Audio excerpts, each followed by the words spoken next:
So LinkedIn. You might think it's just for, well, job hunting, right?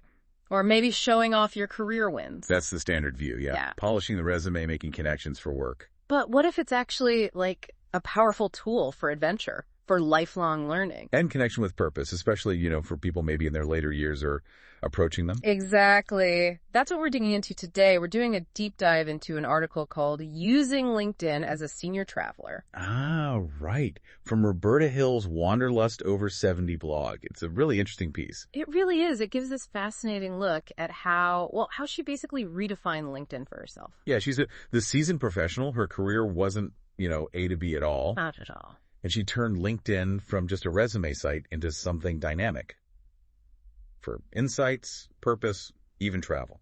So our mission for this deep dive then is to unpack Roberta's, unconventional approach. Yeah, find those valuable nuggets of wisdom. And show you how LinkedIn can actually be super relevant, whether you're a senior traveler, maybe consultant. Or really just anyone looking to connect your own experience with insight and purpose. Okay, let's unpack this. Roberta Hill's journey itself is so interesting. It really is. She points out LinkedIn wasn't even around when she started her career. Right. And her path, she says it wasn't a ladder, more like a long scenic route. Yeah, with layovers, course changes, and plenty of side roads. I love that description. Me too. It suggests curiosity, adaptability. Absolutely. Yeah. Working across borders, shifting gears multiple times, that flexibility is key. So how did that nonlinear path shape how she ended up using LinkedIn? Well, that's what's so fascinating. That flexibility became her approach. As a self-employed consultant, living abroad. Visibility would be crucial then. And trust. Exactly. Paramount. So LinkedIn, it naturally became her most valuable tool. Yeah. Well, for staying connected across time zones, obviously, but also sharing her work, reflecting on what she was learning. Okay. And kind of subtly signaling she was available for new projects without doing the hard pitch. Ah, right. So people found her. Pretty much. She says most of her consulting work came through people finding her posts or mutual connections, noticing her activity.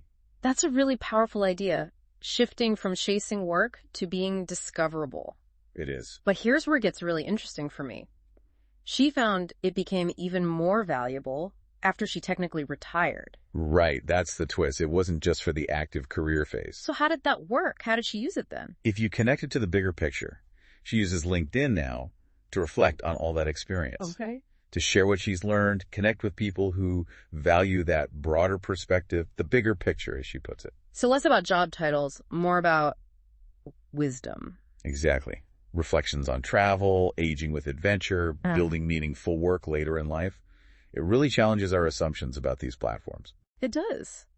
Because we tend to box them in. Yeah, and Roberta makes it clear. The key is positioning travel not as a vacation, a break from real work.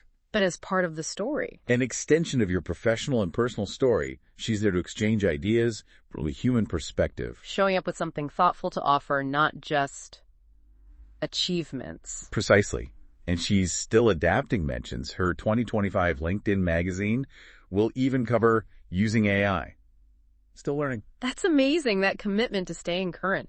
Okay, so let's translate this. What does it mean for you, the listener? Right. How can someone apply this philosophy? Yeah, she gives some concrete strategies, doesn't she? Practical tips for travelers or really anyone with that kind of experience. She does. She lays it out very clearly, actually, like in a table. Strategy, how to, why it works, super helpful. Okay, let's walk through some of those. What's the first one? First up, document the journey professionally. Okay, what does that mean? Not just holiday snaps. Definitely not just holiday snaps.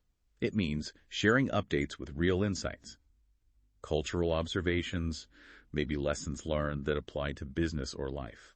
Ah, so turning travel into a kind of thought leadership. Exactly. It demonstrates global awareness, adaptability.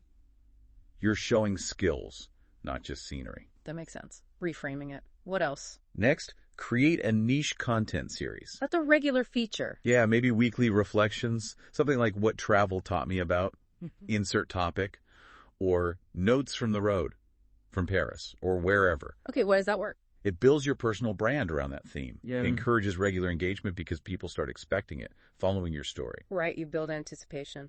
Okay, what about connecting with people? Good question. Tip 3 is connect with locals before you go. Using LinkedIn search. Yep. Search by location, keyword, industry. Find people in your next destination. And the goal isn't just networking for a job. Not necessarily. It could be for collaborations, interviews for something you're writing, getting local insights, maybe even just a coffee chat. Opens doors you wouldn't normally find. I like that. Makes travel more active. Definitely. Then there's position travel as work experience. Now, how do you do that without it sounding flimsy? Well, it's about framing. Add short-term roles like project descriptions, freelance travel writer in Southeast Asia maybe, or self-guided cultural research in Italy. So it highlights the purpose, the learning aspect. Precisely. It shows it wasn't just leisure. It was skill building, exploration with intent. Got it. And linked to that, I suppose, is highlighting skills. Absolutely. Highlight transferable skills, be explicit about things like adaptability, planning, problem solving, intercultural communication. Skills you definitely hone when traveling. Massively. And they're valued everywhere. So you make sure your profile showcases them, helps people see the professional value in your travel background. Okay. What about visuals? Is it all just text? No, definitely not. She stresses, share multimedia content. LinkedIn loves rich media. So videos, photos. Short videos, maybe a photo essay, links to articles. Show your creative side. Invite people to engage visually. It adds authenticity. Makes sense. More engaging. And building the network itself. Right. Grow your professional travel network. Don't just stick to your old industry contacts. Who should you follow? Tourism boards, cultural consultants, other travel writers, expat professionals, relevant organizations. Broaden your horizons. Exactly. Integrate yourself into these new travel-adjacent circles. And finally, how do you make sure people actually see all this great content? The magic of use hashtags to broaden reach. Right, the hashtags. Use relevant ones consistently.